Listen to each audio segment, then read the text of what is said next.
Assalamualaikum warahmatullahi wabarakatuh. Halo anak-anak, apa kabar hari ini? Semoga senantiasa sehat dan bahagia. Amin. Sebelum kita mulai ke pembelajaran, siapkan alat tulis dan konsentrasi ya. Dan jangan lupa berdoa terlebih dahulu supaya ilmu yang kita dapatkan bermanfaat.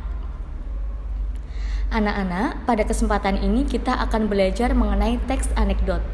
Tujuan dari pembelajaran ini ialah anak-anak mampu mengevaluasi teks anekdot dari aspek makna tersirat dan menganalisis struktur dari kebahasaan teks anekdot. Nah, ada yang sudah tahu apa itu teks anekdot? Yaps, betul. Teks anekdot ialah cerita singkat yang di dalamnya mengandung unsur lucu dan mempunyai maksud untuk melakukan kritikan. Teks anekdot biasanya bertopik tentang layanan publik, politik, lingkungan, dan sosial. Jadi anak-anak, teks anekdot itu adalah cerita singkat yang di dalamnya itu mengandung unsur humor atau unsur lucu, akan tetapi memiliki kritikan terhadap sesuatu hal tertentu. Lalu, apa saja struktur dari teks anekdot? Struktur teks anekdot ada 5. Yang pertama, abstraksi, kemudian orientasi, yang ketiga krisis, reaksi, kemudian koda. Abstraksi menjadi struktur teks humor paling awal yang ada dalam sebuah teks bernama anekdot. Abstraksi ditaruh di awal paragraf dengan fungsi untuk menggambarkan mengenai teks tersebut secara umum agar pembaca dapat membayangkan teks tersebut. Kemudian yang kedua adalah orientasi. Orientasi merupakan awal kejadian pada cerita atau juga bagian yang menjelaskan latar belakang mengapa peristiwa utama dalam cerita dapat terjadi. Yang ketiga yaitu struktur teks anekdot krisis. Krisis merupakan bagian yang menjelaskan mengenai pokok masalah utama dengan warna unik juga tidak biasa, atau bahkan terjadi pada penulisnya sendiri. Yang keempat yaitu reaksi. Berhubungan besar dengan struktur krisis. Reaksi adalah bagian yang akan melengkapi berupa penyelesaian masalah menggunakan cara-cara yang juga unik dan berbeda. Jika krisis itu adalah masalah, di reaksi ini adalah solusi dari masalah tersebut. Kemudian yaitu koda. Koda adalah struktur teks anekdot yang terakhir atau seperti penutup, merupakan bagian yang menutup cerita dalam teks tersebut atau memberikan simpulan dalam teks tersebut. Kemudian, ciri-ciri dari teks anekdot. Yang pertama yaitu berupa teks yang mendekati perumpamaan.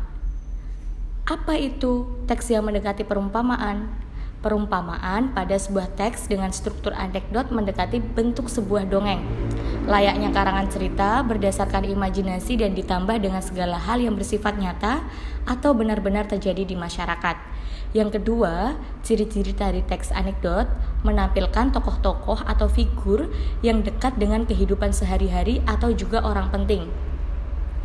Biasanya pada sebuah teks anekdot terdapat tokoh atau figur yang ada dalam dunia nyata dan mudah kita temui dalam keseharian. Contohnya seperti orang-orang pemerintahan, anggota, dan lainnya. Yang ketiga, memiliki sifat humoris, lucu, menggelitik, dan berbau lelucon tapi menyindir. Seperti yang sudah disebutkan sebelumnya, teks yang berupa anekdot memang dibuat untuk memberi kritik dengan cara yang berbeda. Semacam guyonan yang sengaja dibuat dengan tujuan tertentu seperti menyindir. Biasanya menyindir di sini berkaitan dengan isu sosial dalam negeri yang sudah menjadi rahasia umum. Kemudian ciri yang terakhir yaitu terselip kritikan atau tujuan. Mungkin ini juga dapat menjadi salah satu tujuan dari dibuatnya sebuah teks berbentuk anekdot anak-anak, di mana pembuatnya akan menyelipkan kritik dengan cara yang lebih lucu dan mampu diterima oleh masyarakat.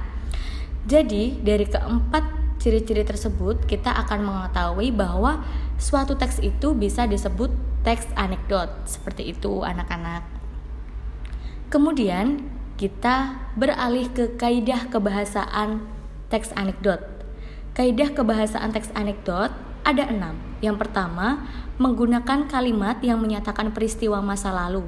Contohnya, beberapa waktu lalu terjadi kebakaran di kantor Kejaksaan Agung. Nah, itu merupakan kalimat yang menyatakan peristiwa masa lalu. Ataupun bisa juga 2 tahun yang lalu. Nah, seperti itu. Kemudian, kaidah kebahasaan yang 2 yaitu menggunakan kalimat retoris seperti apakah kamu tahu? Seperti itu. Kemudian yang ketiga, menggunakan konjungsi atau kata penghubung yang menyatakan hubungan waktu seperti kemudian dan lalu. Selanjutnya, kaidah kebahasaan yaitu menggunakan kata kerja aksi seperti menulis, membaca, berjalan, dan sebagainya. Terus yang kelima, kaidah kebahasaan menggunakan imperative sentence atau kalimat perintah seperti tolong padamkan api yang membakar. Yang keenam, menggunakan kalimat seru, contohnya diam dengan tanda seru. Selanjutnya, kita akan membahas perbedaan antara teks anekdot dan humor. Ada yang sudah tahu apa perbedaannya? Atau sama saja teks anekdot dan teks humor? Karena sama-sama memiliki unsur lucu. Jadi anak-anak, tadi kita sudah membahas pengertian dari teks anekdot. Ada yang masih ingat? Yaps, benar. Teks anekdot adalah cerita singkat yang di dalamnya mengandung unsur humor yang memiliki kritik. Sedangkan humor adalah teks lucu yang bertujuan untuk menghibur. Jadi, teks anekdot itu memiliki unsur lucu dan memiliki kritikan untuk sesuatu hal. Akan tetapi, teks humor itu adalah teks yang berisikan humor yang bertujuan untuk menghibur. Nah, ada 3 hal untuk membedakan antara teks anekdot dan juga teks humor. Pertama ialah ide cerita. Ide cerita teks anekdot berasal dari peristiwa nyata, sedangkan ide cerita humor berasal dari rekaan. Nah, yang kedua ialah dibedakan dari isinya. Yang pertama, teks anekdot berisi masalah terkait tokoh publik atau masalah yang menyangkut orang banyak, sedangkan humor berisi masalah kehidupan sehari-hari, masalah umum dan yang biasa kita lalui seperti itu. Kemudian yang terakhir bisa dibedakan dari fungsi komunikasi. Bagaimana membedakan dari fungsi komunikasi? Nah, teks anekdot itu kan bertujuan untuk menyampaikan kritik atau sindiran secara halus, sedangkan humor bertujuan untuk menghibur. Nah, fungsi komunikasi antara teks anekdot dan juga teks humor itu kan sudah berbeda. Seperti itu. Nah, anak-anak, dari pembelajaran kita hari ini membahas teks anekdot, kita sudah belajar banyak sekali, yaitu mengenai pengertian, ciri-ciri, struktur, kaidah kebahasaan, sampai perbedaan teks anekdot dan juga teks humor. Nah, anak-anak, sampai di sini pembelajaran kita pada hari ini. Tetap semangat belajar, jaga kesehatan, dan jangan lupa jaga hati. Terima kasih. Wassalamualaikum warahmatullahi wabarakatuh.